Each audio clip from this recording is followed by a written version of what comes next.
Hello, good morning everyone.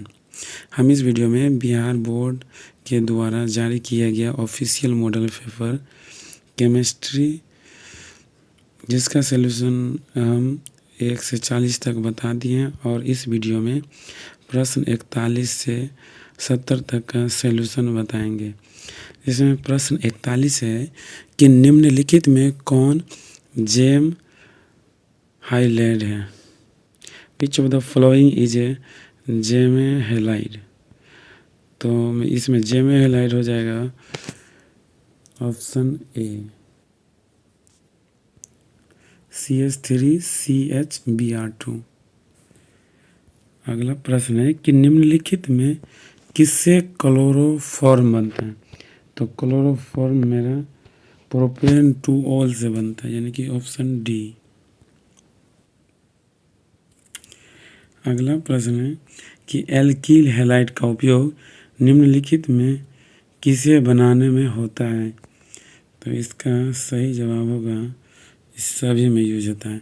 Alkene भी बनता है, एल्कीन भी और एल्कोहल भी, इसलिए इसका ऑप्शन होगा डी, इनमें से सभी।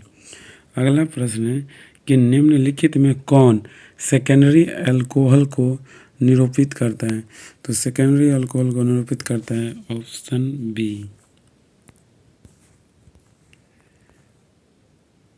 अनाज अल्कोहल निम्नलिखित में किसका सामान्य नाम है। अनाज अल्कोहल यानी कि गेन अल्कोहल किसका कॉमन नाम है। तो इसका सही आंसर हो जाएगा ऑप्शन बी, इथाइल अल्कोहल, और इसका फार्मूला होता है C2H5OH। अगला प्रश्न है कि 46 नंबर कि ग्रिग्नार्ड अभिकर्मक से अभिक्रिया कर निम्नलिखित में से कौन एल्केन बना सकता है। तो कौन एल्केन बना सकता है, प्रश्न नंबर 46 का आंसर हो जाएगा ऑप्शन ए।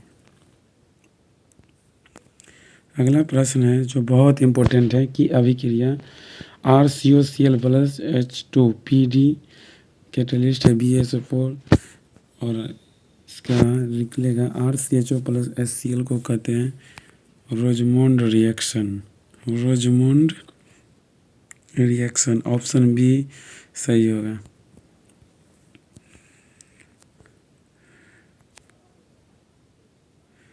प्रश्न 48 है कि एल्डिहाइड के ऑक्सीकरण से प्राप्त होता है।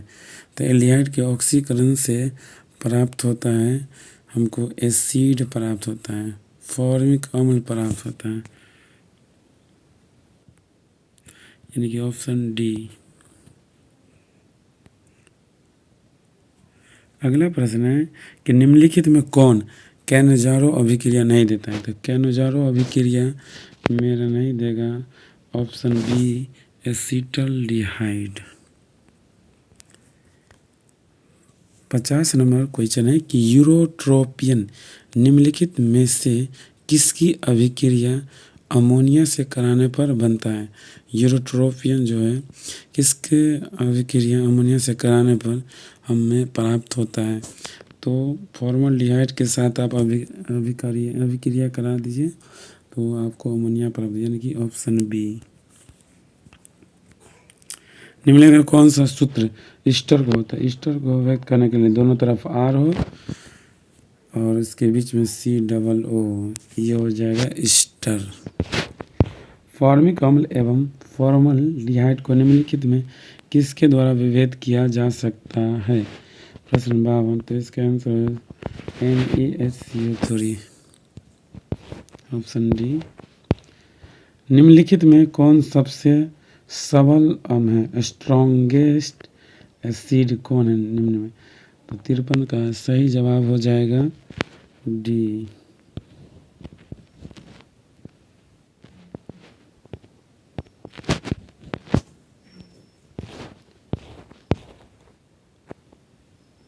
और निम्नलिखित में अगला प्रश्न संख्या 54 है कि निम्नलिखित में कौन रिडक्सिंग एजेंट है, स्ट्रॉन्ग रिडक्सिंग एजेंट।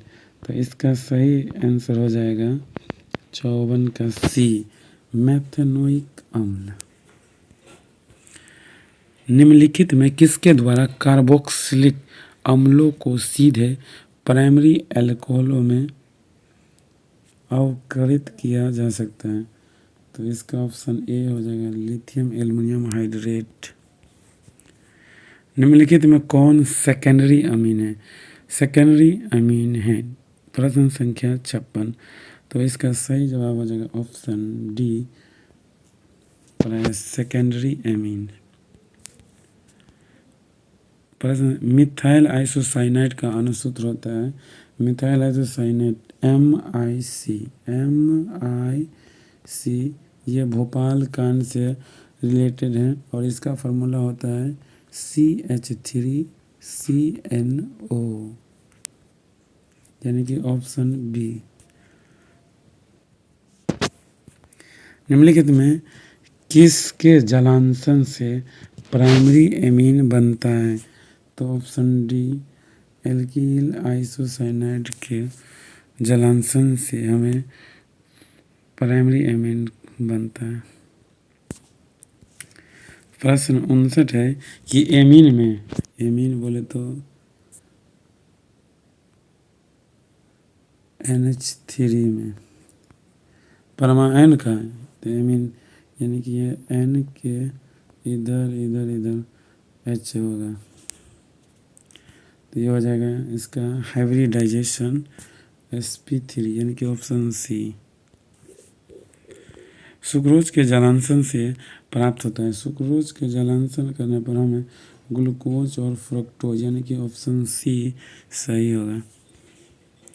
एस्कर्बिक अम्ल है ये है मेरा एक विटामिन।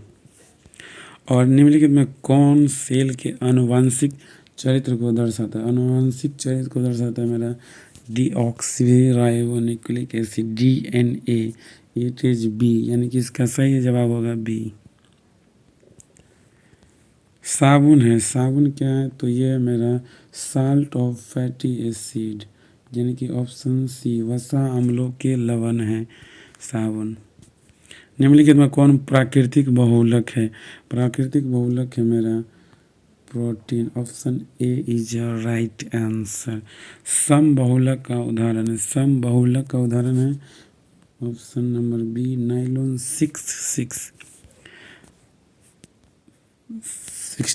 यानी कि 66 नंबर क्वेश्चन है कि संघनन बहुलीकरण का उत्पाद है तो ये भी इसका आंसर होगा डी नाइलॉन 66। अगला प्रश्न निम्नलिखित में किसका उपयोग एंटीपायरेटिक के रूप में होता है? तो पैरासीटामोल का उपयोग एंटीपायरेटिक के रूप में होता है ऑप्शन ए। टाइफाइड के इलाज के लिए किस एंटीबायोटिक का उपयोग किया जाता है? टाइफाइड के इलाज के लिए उपयोग किया जाने वाला एंटीबायोटिक है क्लोरोएम्फेनिकोल ऑप्शन बी।